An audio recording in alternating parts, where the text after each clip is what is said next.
Hello everyone, welcome to B classes. ये आपका second part है national income and related aggregates का।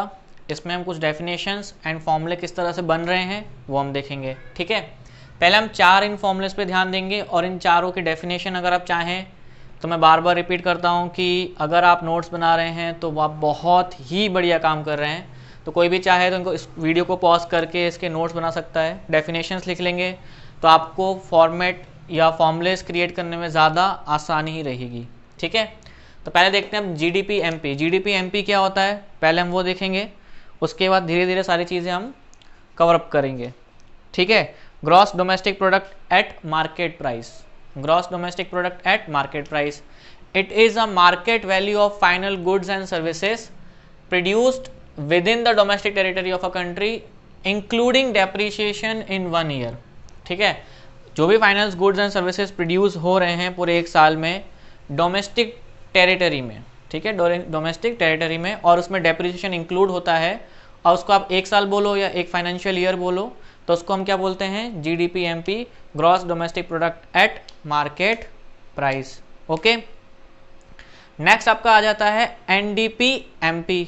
It is a market value of final goods and services produced within a domestic territory of a country excluding depreciation। दोनों की definition same है, यहाँ including आ गया, यहाँ पर एक्सक्लूडिंग डेप्रिसिएशन इन 1 ईयर या financial 1 year बोल सकते हैं आप इसको। ठीक है, net domestic product eight market price. I hope दोनों चीज़ें क्लियर हो गई होंगी। अब हम बात करेंगे जीडीपी एफसी की। इससे पहले हम लोगों ने एफसी और एमपी दोनों का डिफरेंस पढ़ रखा है। ठीक है, तो आई होप वो सबको क्लियर होगा। अब GDPFC, gross domestic product at factor cost. अब ये क्या होता है, it is the sum total of factor cost incurred on the production of final goods and services. मतलब कि फाइनल गुड एंड सर्विसेज को बनाने में जितना पैसा लगा हुआ है, इंकर्ड हुआ है, उसको हम बोलते हैं जीडीपीएफसी। कि कहाँ पर बनाया हुआ है, with in the domestic territory of a country including depreciation in 1 year. 1 year बोलो या फाइनेंशियल ईयर बोलो, बार बार रिपीट कर रहा हूँ ताकि दिमाग में बैठ जाए कि फाइनेंशियल ईयर भी बोल सकते हैं और 1 ईयर भी बोल सकते हैं। ठीक है, आई होप इतना सबको क्लियर हो गया होगा। जीडीपीएफसी की डेफिनेशन भी क्लियर हो गई होगी। अब हम बात करते हैं NDPFC, net domestic product at factor cost. It is the sum total of factor cost, same है, incurred on the production of final good and services within the domestic territory of a country excluding depreciation in 1 year. अगर मैं अपना depreciation exclude कर देता हूँ तो मुझे क्या मिल जाएगा, एनडीपीएफसी। बहुत छोटा वीडियो है ये और मुझे लग रहा है कि सबको क्लियर हो गया होगा ये सारे डेफिनेशंस। अगर आप चाहें तो लिख सकते हैं।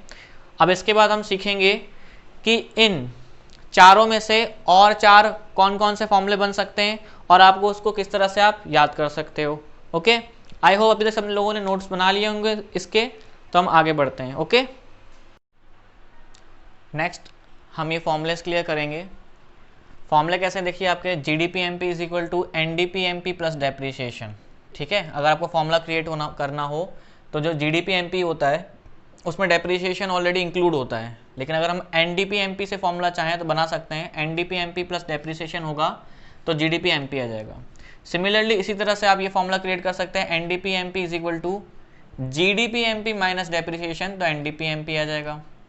Next formula GNP MP is equal to GDP MP plus net factor income from abroad. ये अगर आप प्लस कर दोगे जीडीपी एमपी में, अगर आप net factor income from abroad plus कर दोगे तो जीएनपी एमपी आ जाएगा। सिमिलरली एनएनपी एमपी आ गया, NDP MP plus net factor income from abroad, ये आप अगर प्लस कर देते हो तो आपको एनएनपी एमपी आ जाता है। ये चार फॉर्मूले क्लियर हो गए। अब जीडीपीएफसी देख लेते हैं।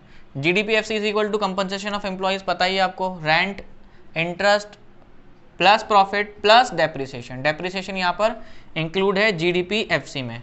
सिमिलरली एनडीपीएफसी का फॉर्मूला बनाएंगे लेकिन उसमें से हमने डेप्रिसिएशन निकाल दिया, एक्सक्लूडिंग डेप्रिसिएशन, तो एनडीपीएफसी होगा compensation of employee plus rent plus interest plus profit. तो ये क्या हो जाएगा आपका एनडीपीएफसी।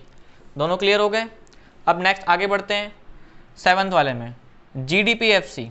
अब इसी फॉर्मूले को मैं कैसे क्रिएट कर सकता हूँ, GDPFC is equal to NDPFC plus depreciation. अगर मैं इसी चीज़ में डेप्रिसिएशन ऐड कर देता हूँ इसी में मैं अगर डेप्रिसिएशन ऐड कर देता हूँ तो क्या मिल जाएगा GDP-FC, मतलब कि ये फॉर्मूला सिमिलर दोनों है, चाहो तो इससे निकालो चाहे तो इससे निकालो, जो आपको एलिमेंट दिए होंगे उस पर डिपेंड करेगा। ठीक है, तो सारे फॉर्मूलेस आपको क्लियर होने चाहिए। सिमिलरली NDP-FC ये वाला फॉर्मूला, अब GDP-FC माइनस डेप्रिसिएशन, अब जो GDP-FC है उसमें से आप डेप्रिसिएशन माइनस कर दोगे तब आपको NDP-FC मिल जाएगा, या इस पूरे फॉर्मूले में से डेप्रिसिएशन माइनस कर दोगे तब भी आपको क्या मिल जाएगा, NDP-FC। क्लियर है, कंफ्यूजन नहीं है तो यहीं तक ही रहना, कंफ्यूजन है तो दोबारा इसको रिपीट करना या तो लिख लेना, राइट। अब आ जाते हैं हम GNP-FC पे। GNP-FC का फॉर्मूला होता है GDP-FC plus net factor income from abroad. Clear है, और फिर यहाँ पर आपका जाता है NNP-FC is equal to NDP-FC plus net factor income from abroad. I hope ये 10 के 10 फॉर्मुलेस क्लियर हो गए होंगे। इसके बाद आपको जो नेशनल इनकम के आपके जो अलग अलग फॉर्मुलेस आएंगे वो क्रिएट करने में आपको बहुत ज़्यादा ही ईजी हो जाएगा। ठीक है, फिर मैं दोबारा रिपीट कर रहा हूँ, जो लोग नोट्स बना रहे हैं वो बहुत अच्छा काम कर रहे हैं, नोट्स बनाएंगे, इसी चीज़ को अगर आप याद कर लेंगे, ये 10 फॉर्मुलेस ऐसे होने चाहिए जो आपको रट जाने चाहिए, आपके ज़बान पे ये फॉर्मुलेस होने चाहिए, तभी आपको फॉर्मूला काम में आएगा, वरना आपको फॉर्मूला काम में आने वाला नहीं है। ओके।